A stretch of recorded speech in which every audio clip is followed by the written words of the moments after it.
안녕하세요. 강사들의 방송 강사TV의 박윤진, 박정아입니다. 오늘도 반갑습니다.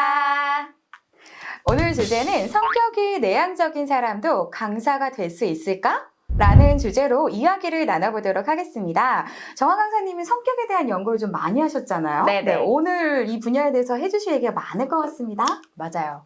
저 또한 이런 고민을 했던 사람이고 성격이 직무에 미치는 영향을 고민하다가 업무 성향 검사를 개발하게 된 것도 있는데, 자, 그렇다면 윤진 강사님은 성격이 외향적인가요? 내향적인가요? 저는 외향적인 것 같아요. 애니어그램은 8W7이고요. MBTI는 ENTJ. 저랑 완전 반대예요. 그렇죠. 네. 완전 외향의 극을 달리는데요. 정아 강사님은 어떠세요? 저는 MBTI 검사를 해도 외향과 내향의 딱 가운데 있어요. 오. 그래서 내향이 1점 높아서 ISFP로 나오고요. 그걸 이제 찾아보니까 성인군자형 이렇게 나오더라고요. 유재석 유형. 맞아요. 네. 똑같아요. 그리고 애니어그램은 EW1이고 빅5 같은 거 검사해봐도 사실은 내향에 조금 더 가까운 사람으로 나오거든요. 정말 내형의 에너지를 좀 많이 쓰시는 것 같아요. 네. 그렇다면 강의하기 어떠세요? 괜찮으세요? 아니요. 내향이라서 확실히 에너지가 금방 떨어지고 사람들의 무리 속에 있으면 빨리 집에 가고 싶다 이런 생각을 하거나, 사람이 좋은데 피곤한 마음을 좀 동시에 느끼는 것 같아요. 네, 근데 제가 16년째 강의를 하고 있네요. 네. 그럼 이 외향적인 사람과 내향적인 사람 좀 정확히 어떤 차이가 있나요? 네, 외향적인 사람과 내향적인 사람의 차이는요, 이미지를 통해 한번 보도록 하겠습니다.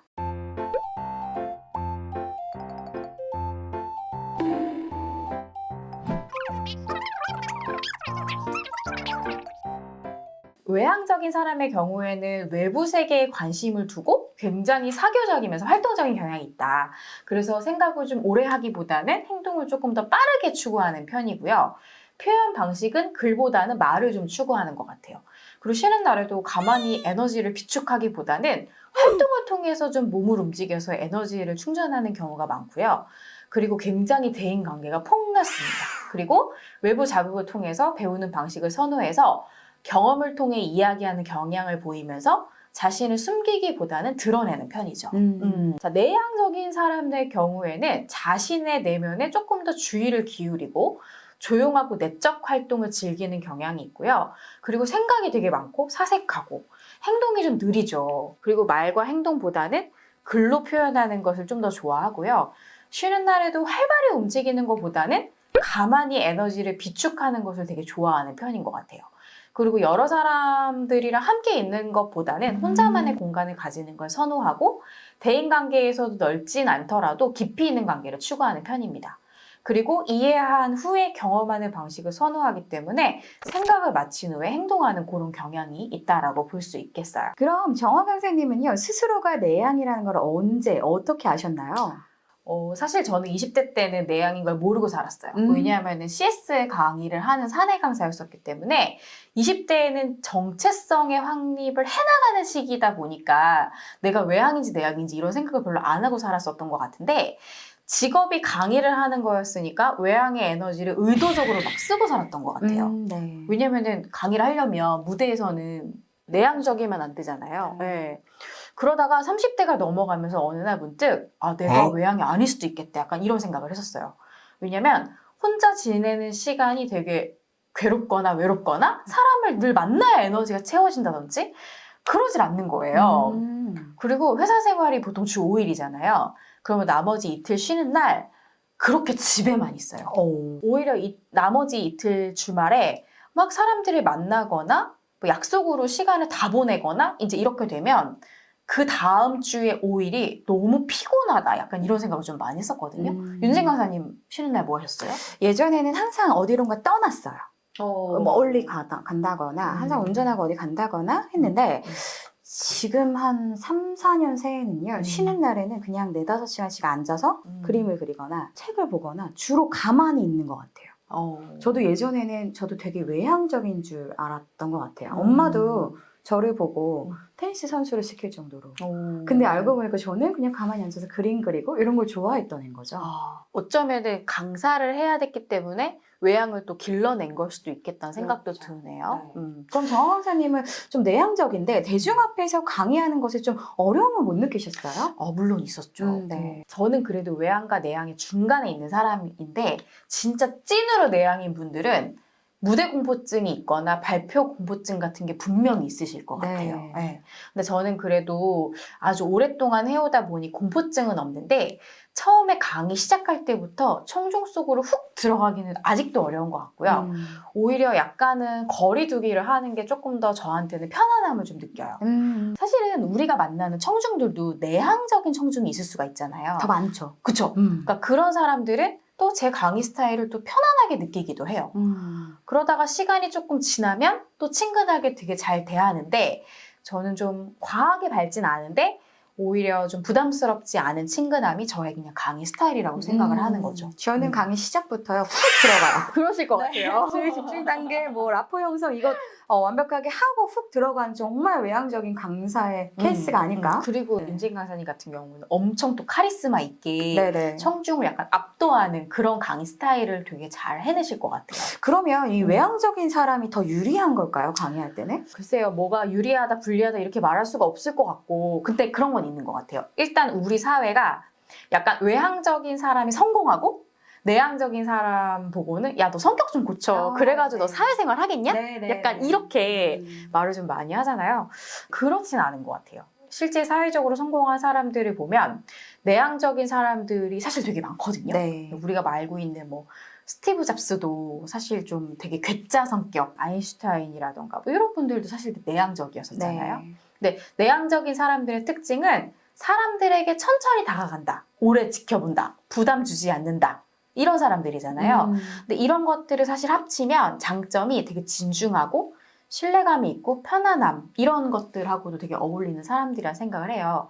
그렇기 때문에 강사를 할 때 청중한테 뭐 밝음, 에너지, 긍정적인 거 이런 거를 막 단박에 주지는 못하지만 또 반대로 저런 이미지를 청중들이 좋아해주는 경우도 되게 많아요. 저는 내향적인 사람이라서 그런지 실제로 내향적인 강사님들이 되게 좋거든요. 과하게 막 접근하는 사람들보다는 좀 천천히 오는 강사님들이 좋고 굉장히 강한 스피치를 가지신 분들이 오히려 가끔은 그 강의에 좀 집중이 안 된다. 약간 이런 생각이 좀 들 때가 있어서 사람마다 좀 다르지 않을까? 이런 생각이 좀 들어요. 저처럼 좀 강하게 말하고 이렇게 네. 하는 스타일은 네네네. 오히려 산만해질 수도 있어요. 사리로 간 것도 확 느껴지고. 맞아요. 네, 뭔가 네. 이야기하면 확 지적 같고. 네. 그러니까 윤진 강사님 같은 경우는 그래도 강한 스피치긴 하지만 되게 정돈된 말투를 잘 쓰시기 때문에 막 산만하다? 뭔 소리를 하는지 모르겠다. 막 이런 거는 전혀 없으신데 스피치가 과하게 강한 강사님들이 좀 그런 것들이 좀 있는 것 같고요. 네.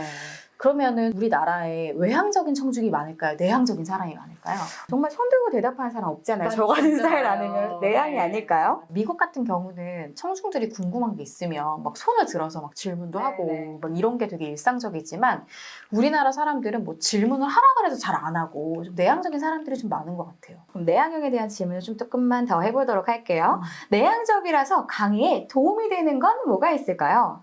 내향형들이 기본적으로 자신의 내면 세계에 주의를 기울이는 부분이 있어서 되게 성찰을 잘하거든요. 네, 좋네요. 거기서 나오는 인사이트, 그건 이제 통찰력이라고 이제 이야기를 하는데 그게 되게 깊은 것 같아요. 네. CS 교육을 하더라도 단순히 스킬 교육 이런 게 아니라 고객의 불만을 왜 가질까? 이런 심리부터 되게 깊게 알고 싶어 하는 경향이 있는 거예요. 그러면 당연히 표면적인 것들을 다루기보다는 되게 깊숙한 것들까지 다룰 수가 있고요. 그리고 사실 우리가 강의하는 시간은 고작 몇 시간이지만 그 자료를 만드는 시간은 되게 더 길잖아요. 그렇죠. 네, 그거를 되게 잘 버텨내는 것 같아요. 네. 그 시간이 되게 지루하거나 힘들지가 않고 오히려 강의 무대에 서는 시간보다 그 교육을 기획하고 구상하고 강의안을 만드는 게 더 즐거워서 강의를 한다는 내향형 강사님들 되게 많거든요. 한 분야의 전문가가 되는 좀 스페셜리스트가 될 확률도 되게 좀 높다라는 생각 좀 들고요. 네.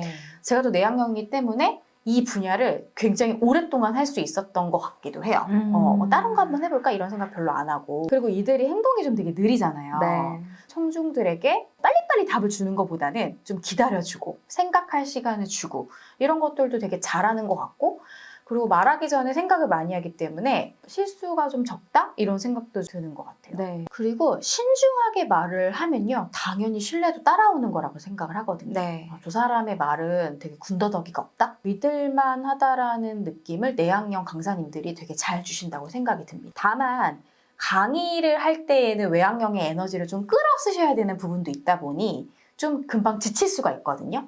그래서 강의 후에는 자신만의 시간을 좀 가짐으로 인해서 자기를 좀 회복할 수 있는 그런 시간, 그거를 우리는 이제 회복 틈새라고 이제 얘기를 합니다. 강의 후에는 최소 하루 정도는 좀 자신만의 시간을 보내고 명상을 한다든지 잠을 잔다든지 이런 충전의 시간을 보내주시면 좋겠고요. 내향적인 사람은 외부의 환경에 너무 오랫동안 노출이 되어 있으면 너무 피로함을 느껴서 그 완급 조절을 잘 해주시는 게 되게 중요하다고 생각을 합니다. 그리고 꼭 기억하시면 좋은 게 외향이라 강사하는 데 도움이 되고 내향이라 도움이 안 되고 이런 이분법적인 사고를 벗어나서 외향이 좋은 점, 내향이라 좋은 점 이걸 잘 살려서 그것을 강점한 나만의 강의 스타일을 찾는 게 더 중요하다고 생각이 들어요. 네, 사회적 가면도 일부러 쓰는 가면이 아니라 이렇게 그때그때 필요한 상황에 맞게끔 쓰면 정말 좋겠네요. 네. 네, 오늘 정말 좋은 얘기 잘 들었습니다. 다음 시간에는 저의 성향인 외향형이 강의를 하면 좋은 이유에 대해서도 이야기해 주실 거죠? 네. 오늘은 내향형인 강사님들께 아주 즐겁게 들으실 만한 컨텐츠로 좀 꾸며봤는데요. 도움 되셨겠죠? 네. 그럼 강사들의 방송 강사TV 오늘도 좋아요, 구독 눌러주세요.